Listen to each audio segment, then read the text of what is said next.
Isipin mo to kakababa mo lang ng eroplano anto katuyot ang lalamunan at ang cellphone mo 3% na lang ang natitira.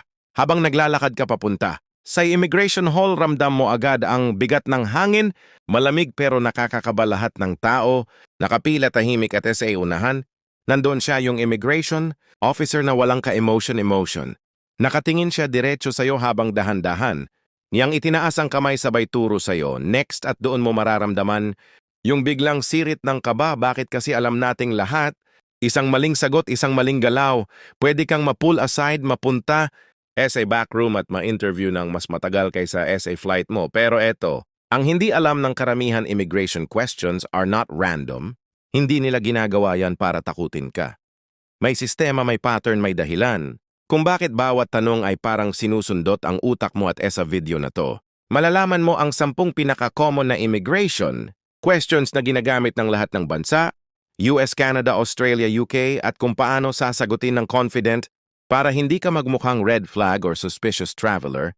Kung alam mo ang dahilan sa likod ng bawat tanong, kung alam mo kung ano talaga ang tinitingnan nila, maglalakad ka sa immigration na parang seasoned traveler, steady, kalmado at walang kahit anong tension. Kaya huminga ka muna, ayusin mo ang postura mo at simulan na natin. Ang pinakaunang tanong, yung tanong na nagsaset ng tono ng buong interview. Ang unang dapat mong tandaan, hindi random. Ang immigration questions, oo, parang simpleng small talk, pero totoo lang bawat tanong ay bahagi ng isang psychological checklist na sinusundan ng mga officer. Mas tinitingnan nila how you answer kaysa say what you answer. Hindi nila kailangan ng mahaba mong kwento, hindi nila kailangan ang buong life story mo. Gusto lang nilang makita may plano ka, alam mo ang ginagawa mo at hindi ka mukhang nagtatago ng kahit ano. Bakit kasi ang trabaho nila ay hindi lang mag-stamp ng passport, ang trabaho nila ay i-assess kung ikaw BA ay traveler na may malinaw na purpose o baka may something na kailangan pang tanungin. Kaya ang goal mo, huwag magmukhang uncertain, huwag magmukhang lost at higit. Say lahat, huwag mag-over-explain. SA video na to tutulungan kitang maintindihan ang logic likod ng bawat tanong para hindi ka nakabahan, hindi ka na magpanik at hindi ka na mapapabilang, say mga napapa-secondary inspection dahil lang sa maling sagot o maling delivery. Handa ka na, simulan na natin. Say tanong na nagsiset ng tono para essay, lahat ng susunod question. Number 1, may I see your passport? Ito ang pinakaunang tanong at para SA, karamihan ito rin ang pinaka-madaling sumablay. May I see your passport? Parang simpleng request lang, DBI. Pero SA, immigration. Hindi ito simpleng hingi ng dokumento. Ito ang unang test nila, dito nila unang binabasa kung anong klaseng traveler ka, hindi lang passport. Ang tinitingnan nila ikaw mismo habang kinukuha mo ang passport mo. Ino-observe nila galaw mo, mabilis BA, kalmado BA o nagpapanik, ka-eye contact, nakatingin ka BA, kabigla hesitation, umabot BA ng 5 segundo bago mo nakuha ang passport mo, nagkalkal ka BA ng buong bag. Imagine this scene, nasa harap ka na ng officer. Tinanong ka, passport please? Nagkalat ang papers mo, nag-back. Read ka SA bag mo, saka mo sasabihin na, wait lang. Po sandali, nasa loob yata in that moment. Kahit wala ka namang ginagawang masama, mukha ka ng red flag. Bakit kasi stress is suspicious, hesitation is uncertainty, at uncertainty. SA airport ay laging nagre-resulta sa more questions. Ito ang sikreto ng mga sanay mag-travel. They prepare the passport before stepping into the line. Hindi SA malalim na bulsa. Hindi SA ilalim ng snacks. Hindi SA zipper number ng backpack mo hawak o madaling maabot always. At pag inabot mo na, simple maikli. Confident, here it is, of course, sure, walang jokes. Walang dagdag na paliwanag. Hindi mo kailangan sabihin, sorry ha, ang gulo ng bag kayo, pasensya na po, kabado kasi ako. The calmer you look, the more you look like someone who belongs there, remember? Ang passport papel lang pero ang composure mo yan. Ang tunay na unang clearance question, no. How long do you intend to stay? Ito yung tanong na parang harmless hanggang SA magsimula. Kang kabahan, how long do you intend to stay? Simple lang dapat ang sagot, pero SA, dami ng Pinoy travelers na napapraning SA counter. Dito sila madalas nadadapa. Bakit? Kasi ang iniisip ng officer habang tinatanong ka nito ay hindi itinerary mo kundi consistency. At confidence, gusto lang nilang malaman kung malinaw. Ang plano mo hindi magulo, hindi sabog. Pero ito, ang nangyayari sa karamihan officer, how long will you stay traveler? 2 weeks. Po, or maybe days. Hindi kayo sure kasi may friend ako na boom. More questions kapag nag-ramble. Kapag unsure ka, kapag nagbigay ka ng sobrang context, automatic red flag. Hindi dahil masama ang intensyon mo pero dahil hindi ka mukhang may solid plan. Ang totoong tinitingnan nila gaano ka kasigurado. SA, sagot mo ito, BA ay tugma. Sa visa mo, return ticket mo at booking mo, nagsisimula ka bang mag-alibi o nag-iimbento? Kaya eto, ang golden rule, confidence beats explanation. Ang sagot ng seasoned traveler, short clear. Unshakable days, 1 week for vacation. 5 days for a conference. Yan lang, hindi mo kailangan idagdag kasi baka ma-extend ako. Hindi ka sure kasi depende sa kasama ko kung hindi maulan. Kung hindi traffic, lahat ng extra words ay parang nagbubukas ng pinto para as a follow-up questions. At bakit importante? Ang tanong na to dahil bawat bansa may listahan ng mga nag-o-overstay. Ayaw nilang mapabilang ka sa kategoryang yon. Kaya kapag sounded insecure ka, mas lalo nilang i-cross. Check ang record mo kaya tandaan mo. Ang sagot dito hindi dapat mahaba, dapat sigurado kapag klaro. Ang itinerary ay klaro din ang tiwala at kapag confident ka, mabilis ka nilang papadaanin question. No. What's the purpose of your visit? Ito ang tanong na kayang maging simple o maging mini-interrogation. Kung hindi mo alam ang tamang approach, what's the purpose of your visit? Maraming travelers ang napapahaba ng sagot dito. Dahil feeling nila kailangan nila ikwento ang buong buhay nila. Pero ay totoo lang, hindi nila kailangan. Ang details clarity lang ito. Ang mindset ng immigration officer, may profile ka na bago ka PA lumapit SA counter. Nakita na nila ang visa mo, flight pattern mo, minsan pati hotel booking mo. Ito ang ginagawa lang nila sa tanong na ito ay checking kung tugma. Ang sagot mo SA data nila kaya kapag sinabi mo I'm visiting friends, mag-e-expect sila ng follow. Up sino saan paano kayo magkakilala at doon ka, magsisimulang ma-stress. Pero kapag sinabi mo vacation business trip, I'm attending a conference, I'm studying for 1 month. Wala na silang dahilan para mag-deep dive. Ang gusto lang nila ay clear purpose, direct answer, no unnecessary storytelling. Ito ang pinakamalaking pagkakamali ng nervous travelers. Nag-o-over-explain examples na dapat iwasan vacation. Pero bibisitahin ko rin yung friend. KO business trip pero baka mag-sightseeing din kami, tourism lang. Pero hindi ka alam kung saan ako pupunta, lahat ng pero ay invitation. Say officer na magtanong, PA, remember? Immigration desks are not. TED Talks mas maikli, mas mabilis. Mas diretso, mas smooth ang entry kaya ang perfect delivery ay ganito. Steady voice, simple answer. Walang side stories. I'm here for vacation business conference. I'm taking a short course once you answer. Clearly napapaisip ang officer. Okay, tugma sa record next. Question. And that's exactly what you want. Question. Number 4, what do you do for work? Ito. Yung tanong na parang simpleng small talk pero SA. Immigration world IASA to SA. Pinaka-revealing, what do you do for work? Hindi sila curious sa career mo. Hindi nila kailangan malaman ang buong job history mo. Ang toong hinahanap nila stability, ibig sabihin may dahilan kang umuwi kapag may trabaho ka malinaw. Sa kanila na may income ka, may routine ka at hindi ka mukhang taong magtatago o mag-overstay. Kaya kapag sinabi mo ng diretso, I'm a teacher, I work in sales, I'm a barista, I'm a student, sapat na yun. Walang kailangan idagdag pero eto, ang problema kapag kabado, ang traveler nagiging storyteller, bigla officer. What do you do for work, traveler? Dati po SA office ako pero umalis ako, then nag-freelance ako pero ngayon naghahanap PA ako ng bago, boom. Red flag, bakit hindi dahil masama ang pagiging unemployed, kundi dahil mukha kang walang malinaw na direksyon. Kung between jobs ka o retired ito, ang smart framing, I just finished my contract and I'm taking a short vacation before my next job. I'm retired enjoying a short holiday. Malinis organized, walang loose ends. Ang tinitingnan nila at this moment gaano ka katsalam habang sumasagot consistent. B sa purpose of travel mo at tugma. B sa financial ability mo para mag-travel. Isa pang tip, huwag magbigay ng sobrang specific na details maliban na lang.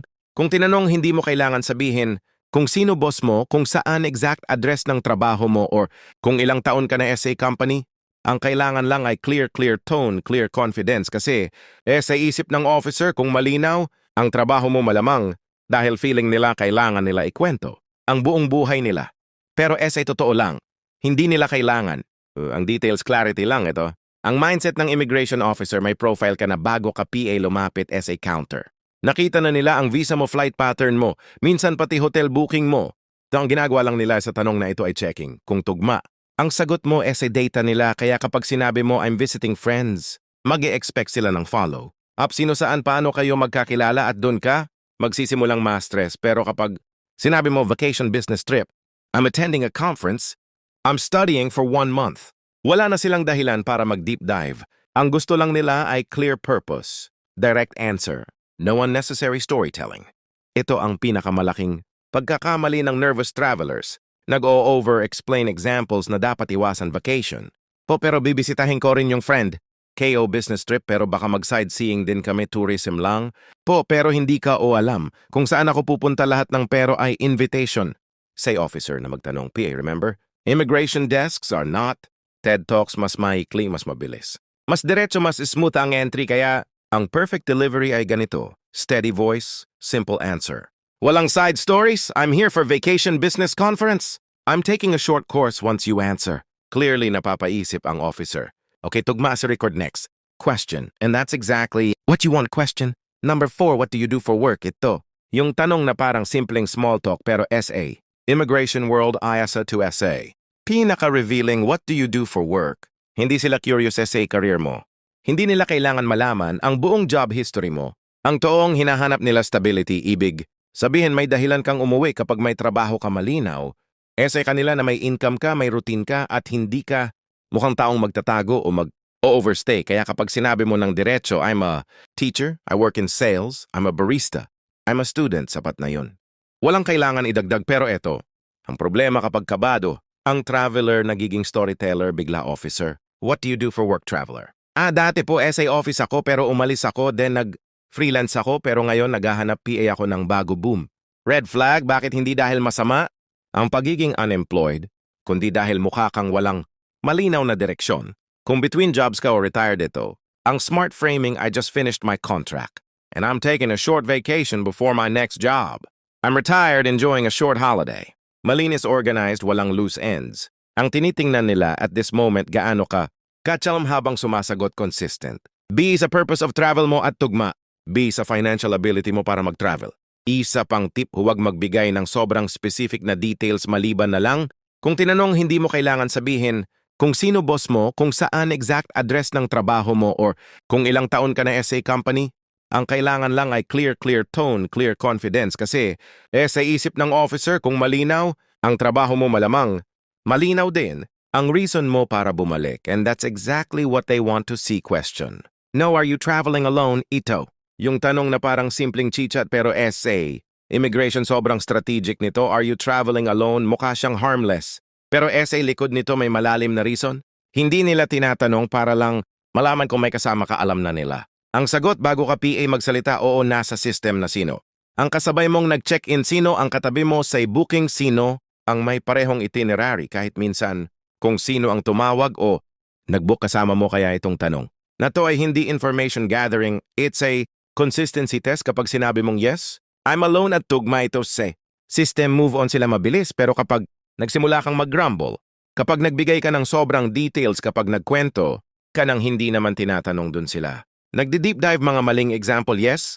Po, alone ako pero may imit ako dito tapos pupunta kami. Say hindi kasama kayo yung friend kayo pero nasa CR siya tapos may kasama ako pero hindi kayo sure kung nasaan na siya ngayon. Every extra word you add is extra reason para makuryos sila ito. Ang tama at pinaka-safe na delivery kung solo ka, yes. I'm traveling alone tapos stop, wag nang magdagdag. Kung may kasama ka, I'm traveling with my sister. I'm with a friend, no names unless they ask, no backstory, no side explanations. Ang tinitingnan nila dito ay hindi kung may kasama ka kundi kung komportable ka sa sagot mo dahil say immigration world, nervous rambling is a possible red flag. A short calm answer is a trustworthy traveler. Kaya tandaan, less talk, less problem. Confidence is the best companion you can bring question. Number 6, do you have any family here? Ito. Yung tanong na akala ng marami ay friendly small talk lang pero SA immigration. Isa to SA, pinaka-strategic na tanong do you have any family here? Bakit? Kasi dito nila sinusukat. Kung gaano ka kalamang mag-overstay. Kung may immediate family ka, SA bansa, parents, siblings, partner mas mataas. Ang posibilidad na manatili ng mas matagal kaysa SA visa mo kaya ang sagot mo dito ay may bigat pero hindi dapat komplikado. Kung wala kang family sa bansang pinupuntahan mo, pinakamagandang sagot ay no, I don't. Tapos period. Hindi mo kailangan magdagdag ng wala po, wala talaga. Hindi kayo kilala kahit sino dito, ayoko. Po tumira dito ha, promise the more, you explain the more. You look nervous at kapag nervous ka, mas lalo kang nagmumukhang red flag.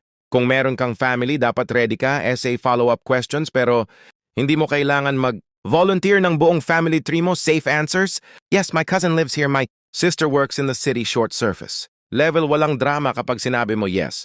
Po, andito tita KO, kapatid ng nanay KO siya. Yung nag-invite may mga pinsan ako, pero hindi kami close. Pero minsan nagkita kami noon, pero mas lalo nilang gugustuhin. Magtanong remember immigration? Interviews are not confession rooms, pero ito, ang pinaka-importanting part, hindi nila hinuhusgahan. Nag-iba BA tono ng boses mo, umiwas ka BA ng tingin bigla ka bang tumigas? Nagmukha ka bang defensive kapag steady ka, calm at direct kahit yes or no? Ang sagot mo smooth. Ang tuloy ng interview dahil essay immigration, hindi lang words ang binabasa nila pati energy mo question. No, have you been to this country before? Ito ang tanong na maraming travelers. Ang kinakabahan kahit wala naman silang ginawang masama. Have you been to this country before mukha?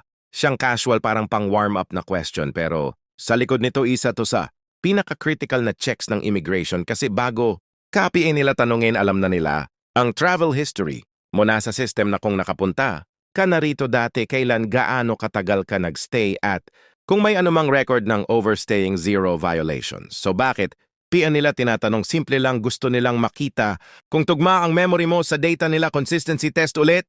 Kung first time mo sa bansa, paka-safe at pinaka-natural na sagot ay no, it's my first time here. No need to add first time. KO po pero sana hindi ako mawala first time.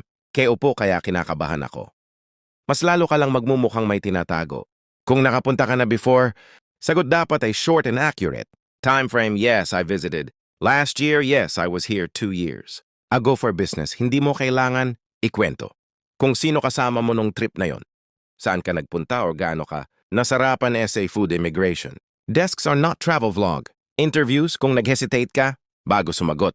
Kung napakunot ka, kung nag-am ka ng matagal, ayon. Doon sila nagiging suspicious kasi para essay officer, ang doubt ay may pwedeng inconsistency at ang inconsistency ay possible red flag. Kaya ang golden rule essay tanong na to, sagutin mo siya na parang tinatanong ka ng birthday mo diretso kalmado. Walang second guessing dahil say immigration composure is proof at kapag steady, ang sagot mo mabilis lang. Ang next question, no, do you have anything to declare ito? Ang tanong na mukhang technical, parang routine lang pero essay totoo lang dito, pinakamaraming traveler. Ang nahuhuli at nape-penalty, do you have anything to declare? Bakit kasi karamihan, hindi alam kung ano BA talaga. Ang dapat i-declare at mas malala may mga nagtatangkang maging clever at sinasabing wala kahit. Meron naman pero eto, ang unbreakable rule SA Customs Honesty is survival. Kapag tinanong ka ng officer kung may dapat kang i-declare, hindi ibig sabihin na pinaghihinalaan ka, gusto lang nilang malaman kung naiintindihan mo ang rules at tandaan iba-iba. Ang regulations per country SA, ibang bansa, bawal. Ang certain foods SA iba. Ang supplements kailangan i-declare. Medications, luxury items, large amounts of cash, jewelry, electronics lahat. Yan may category at kahit mukhang harmless para sa'yo, pwedeng classified sila as restricted or taxable. Kaya kapag sinabi mong wala, pero may makita sila kahit honest mistake, doon nag-uumpisa. Ang malaking problema, fines, confiscation possible, interrogation, delayed entry, or worst case refusal of entry at ito. Ang hindi alam ng karamihan trained. Ang customs officers, SA, hesitations, yung kalahating segundo na pag-aalinlangan bago sumagot. Yung mabilis na pag-iwas ng tingin, yung defensive smile lahat yan nababasa nila kaya kung wala kang dapat i-declare sagot mo dapat no. I don't kalmado diretso neutral. Kung meron ka namang dapat i-declare sabihin mo ng simple, yes, I have some items to declare, then hayaan mo silang i-guide. Mas mabilis PA nga ang proseso kapag honest ka. Remember, confidence cannot hide dishonesty but honesty. Delivered calmly clears you instantly. So customs truth is your best protection question. Gnome 9. Where will you be staying ito? Yung tanong na simple essay, pandinig pero sobrang revealing essay. Immigration, where will you be staying? Hindi nila tinatanong to para makichika. Kung maganda BA hotel mo o malapit BA sa tourist spots, ang hinahanap nila ay certainty. Kung alam mo BA talaga ang pupuntahan mo kasi ang traveler na may malinaw na plano ay trustworthy, ang traveler na parang nag-iimbento habang nagsasalita ay possible red flag. Imagine this example, officer. Where will you be staying, traveler? Somewhere? Near downtown, I think the hotel's name is, in that moment, nagbabago. Ang vibe mas nagiging probing. Ang officer, bakit kasi kung hindi mo alam? kung saan ka tutuloy parang hindi complete ang story mo pero eto, ang truth na hindi alam ng maraming Pinoy na bumibiyahe linked na essay system ang accommodation details. Mo kung nag-fill out ka ng arrival card o gumamit ka ng e-visa o nag-book ka ng hotel online, nakikita na nila ang info na yon. Kaya ang tanong na ito ay alignment check. Ganito dapat ang sagot kong hotel. I'll be staying at the Pacific Hotel in Manhattan. Clear, short, confident. Kung family or friend, I'll stay with my cousin in Toronto. Hindi na kailangan ang street name unless they ask. Avoid answers like hindi. Ko pa, sure titingnan ko pa, bahala na po. Kung saan may nag-book po para essay akin pero hindi ko alam. Kung ano lahat ng yan ay nag-i-invite ng follow-up questions. Ang goal mo dito ay ipakita na may pupuntahan ka, may structure. Ang trip mo, hindi ka wandering traveler na walang direksyon. Remember, essay immigration certainty is credibility. Kapag alam mo kung saan ka tutuloy malaking puntos, yan para makalampas ka ng mabilis question.